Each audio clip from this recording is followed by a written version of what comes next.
This week, I'm going to be so presumptuous as to tell you something about yourself.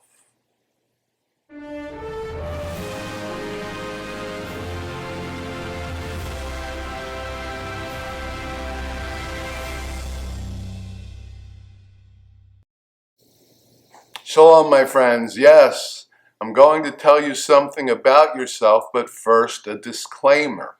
I am going to make a general statement, and there are always exceptions to any generality. So here it is. You are stronger than you realize. Right. Lately, I've been reminded of this time and time again. I was with someone facing a potentially serious diagnosis who would never consider himself or herself, and I'm going to be very careful in this video not to give the slightest clue to anyone's identity, but this person would probably say, no, I'm not a particularly strong individual. Yet this frightening possibility was met calmly with the perspective that what will be, and whatever that is will be dealt with. That is incredible inner strength. And by the way, it did turn out that this person was just fine. I have another example in mind, someone who has gone through a particularly difficult couple of years, and again, I think is someone who would say, I'm not a very strong person. Yet this person refuses to let the difficulties define or control him or her. He or she consciously pushes through the temptation to give up on life and instead leads a very full life. I admire this person greatly, and I would say that I am indeed talking about one of the strongest people I know. I think there's a bit of a disconnect, and I think I know what it is. I think we confuse feeling strong with being strong. Just as courage is not the absence of fear, strength is not the absence of feeling weak or powerless. It's the ability to press on in life precisely when we are feeling that way. I'd be curious to know what you think about that. So maybe you will leave a comment in the comments box. The recent horror stories from the flooding in Texas have also brought this subject to mind. There's so much loss, so much death, and so many of the dead being children who are at camp but won't be coming home. How does a parent survive such a loss? I'm going to finish this video with a true story that answers that very question. It happened so many years ago that anonymity is not an issue, but it is burned into my memory.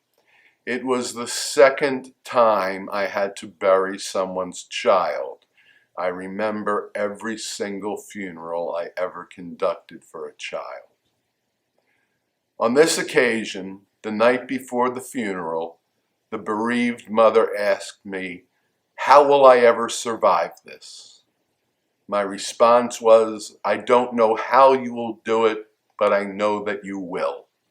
And I left that conversation certain that my answer to her was the stupidest thing I had ever said in my life. Many years went by. I remained quite close to that family, and one night we were together reminiscing. And on that night, the mother said, you know, I never thanked you. And I asked her what she had to thank me for. And incredibly, it was for what I said all those years ago, what I thought was the stupidest thing I had ever said. She said she decided just to trust that what I said was true, and it turned out to be true. She said that even at that point, she didn't know how she had survived. She just did. My friends, this is the most extreme example I can think of. Any parent would say they could never survive the death of a child, but tragically, there are parents who do exactly that. They survive the unsurvivable. If you want to know where I see evidence of the existence of God, you just heard part of it. I believe God gives us the strength to get through things that we do not have the strength to get through on our own. Does that make it easy? I wish it did. But it makes something survivable, not easy to take.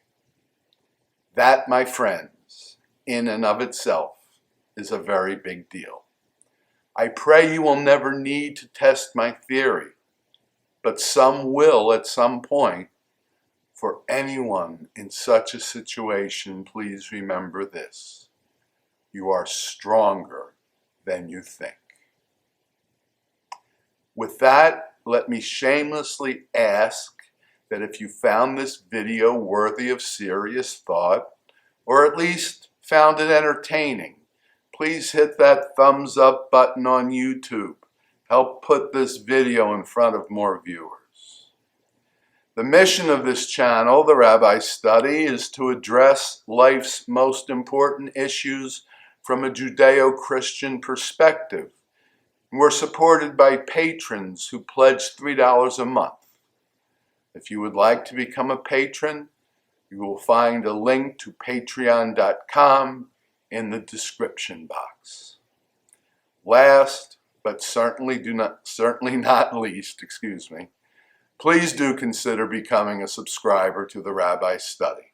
It costs nothing at all, and again, it does help to put our videos in front of more viewers.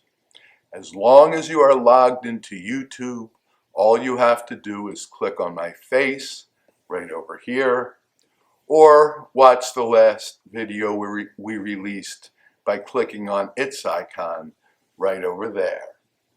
As ever, until next time, Shabbat Shalom.